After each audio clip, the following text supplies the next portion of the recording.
what you want to inculcate into your daily life after Ramadan, as far as your goals of ibadah are concerned, your goals of worship are concerned.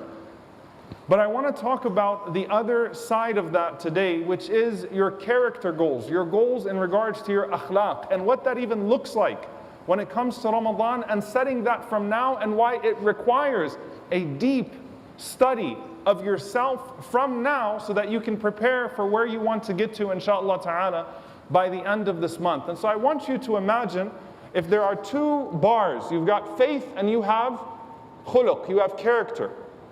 Deen and khuluq, as the Prophet ﷺ would put them next to each other, faith and character.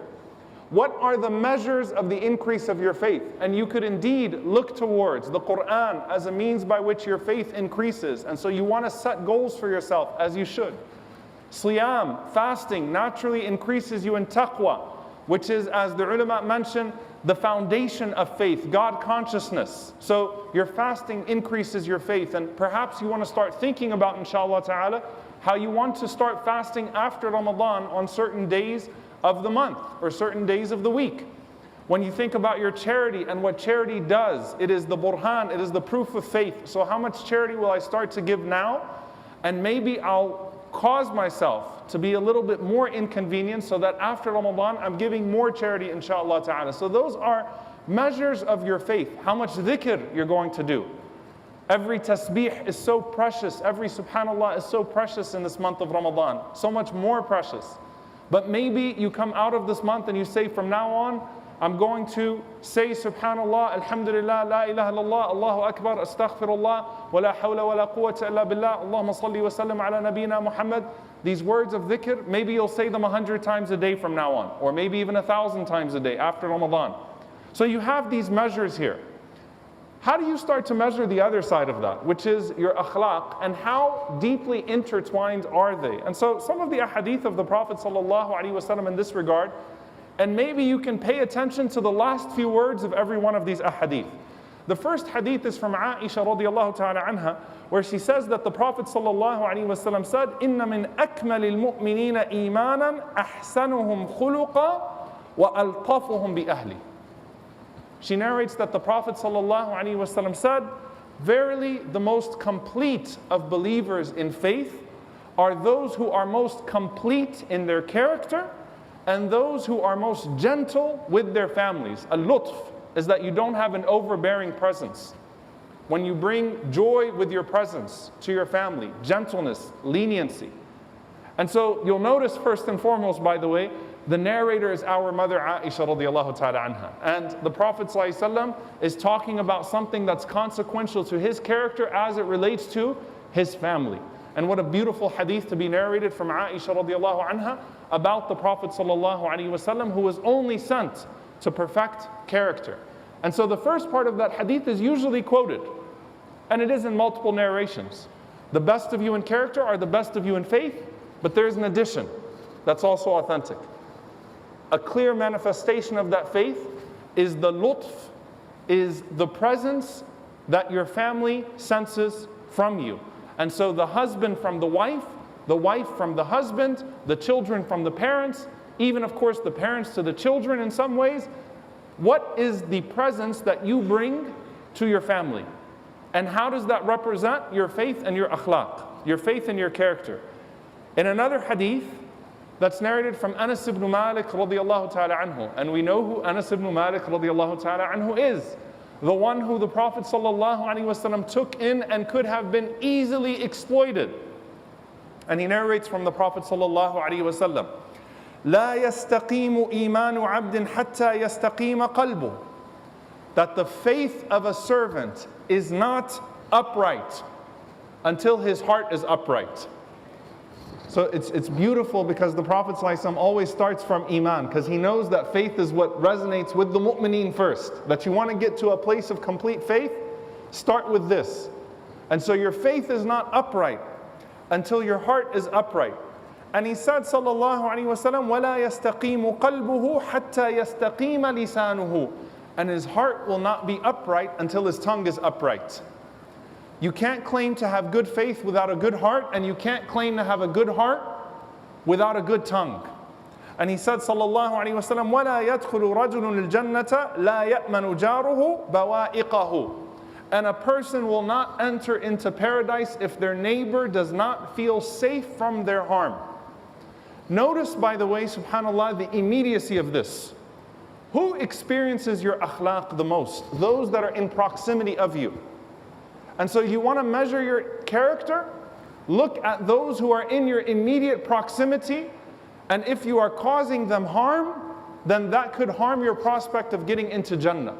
And if they can bear witness to your presence being one of good, then you can anticipate, bidnillahi ta'ala, the presence of the most merciful subhanahu wa ta'ala. So there's a connection that's constantly being made in these ahadith of the Prophet sallallahu alaihi wasallam. Now, what does this have to do with our fasting in the month of Ramadan? Allah subhanahu wa ta'ala has given us this month to really strive for excellence, to not just fulfill an obligation, but to strive for excellence, to strive for another version of ourselves in regards to our faith, in regards to our character. And Allah Azza wa Jal took out the things that we usually put in our mouths, the food and the drink, and Allah subhanahu wa ta'ala removed from us intimacy, even the halal intimacy, so that we could focus entirely on Him subhanahu wa ta'ala. And I want you to think about that day after Ramadan, when you eat breakfast on Eid, and how weird your stomach feels. You need to feel discomfort. Your body needs to feel discomfort with saying certain things after Ramadan.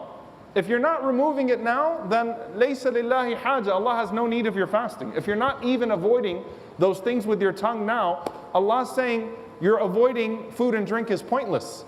But even the day after, when you're thinking about how uncomfortable you would feel when you first eat food after having fasted for a long time, the discomfort you should feel when your tongue utters some of those things that you were more careful with in your fasting after the day of Eid, after you go back to your habits. And connected to the following two ahadith of the Prophet sallallahu alaihi wasallam.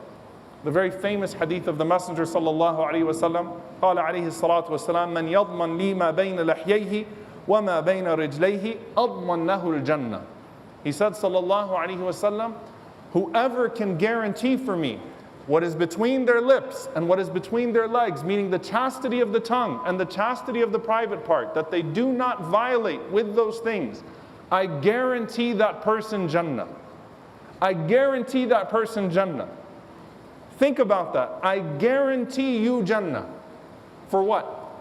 For guarding yourself in the same two places that Allah subhanahu wa ta'ala has restricted you in Ramadan, to open your consciousness, not open your eyes, open your consciousness to how you use those things that Allah subhanahu wa ta'ala has given to you to please Him rather than to displease Him.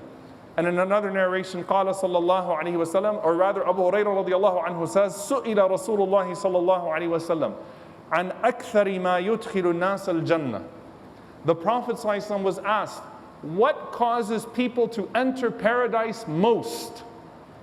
What do most people get to Jannah with? He didn't say Taraweeh. He didn't say, any of the ibadat that we're so familiar with.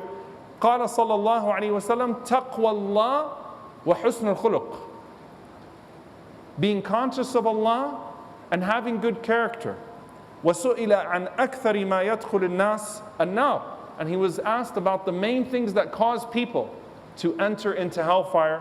قال صلى الله عليه وسلم الفم والفرج. Once again, that which is between the lips, that which is between the legs, that which is a cause for either chastity or a cause for all sorts of lewd things. How you govern those things is literally the judge between Jannah and Nar, paradise and hellfire, according to the Messenger sallallahu alaihi wasallam. And so I want to give you an assignment for this Ramadan. So how do we measure it? First and foremost, once again, pay attention that the Prophet ﷺ mentioned that the people that will be able to judge your character best are those that are in your proximity.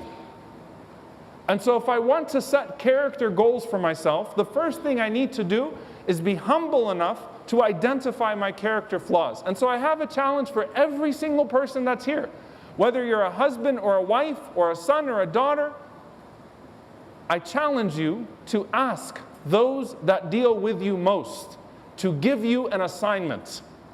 What is a character flaw that they recognize within you? Invite it. And don't say it, after Jum'ah khutbah, like, the Shaykh said I have to do this and kind of laugh it off. No, say, hey, I want to know.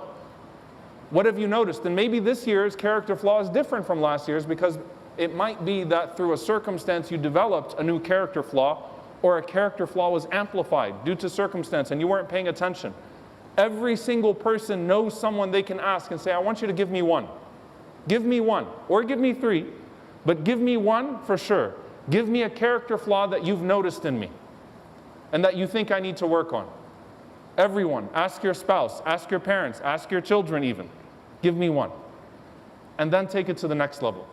Dear brothers and sisters, as you're setting a plan for yourself of how much Quran you want to finish, of how much prayer you want to put forth, of how much charity you want to give in the Iman category, in the faith category, here is how I'm going to tackle this character flaw, especially in Ramadan, and erase it from me after Ramadan. But that takes a level of humility, taqwa, and husnul khuluq. Those are the keys to Jannah outside of Ramadan and inside of Ramadan. It takes you being willing to humble yourself for the sake of Allah subhanahu wa ta'ala and have those things shown to you so that you can work on them. And so don't just set your Quran goal, don't just set your prayer goal, set your character goals as well for Ramadan, dear brothers and sisters. If you could make a list of 3 things from now, we just got started, we're just in the first week. 3 character goals from now that you want to work on. What are they? Put them down, work towards them, and make sure, inshallah ta'ala, those flaws don't show up again after Ramadan. May Allah subhanahu wa ta'ala allow us to be upright in our faith, upright in our character, upright with our hearts, upright with our tongues. May Allah subhanahu wa ta'ala allow us to use what He blessed us with to please Him. And forgive us for the times that we use what He blessed us with to disobey Him. May Allah subhanahu wa ta'ala allow us to become more aware of Him in this Ramadan, and to become more aware of ourselves and more willing to worship Him and more willing to rectify ourselves. Allahumma ameen. أقول قولي هذا واستغفر الله لي ولكم ولسائر المسلمين فاستغفروا إنه هو الغفور الرحيم.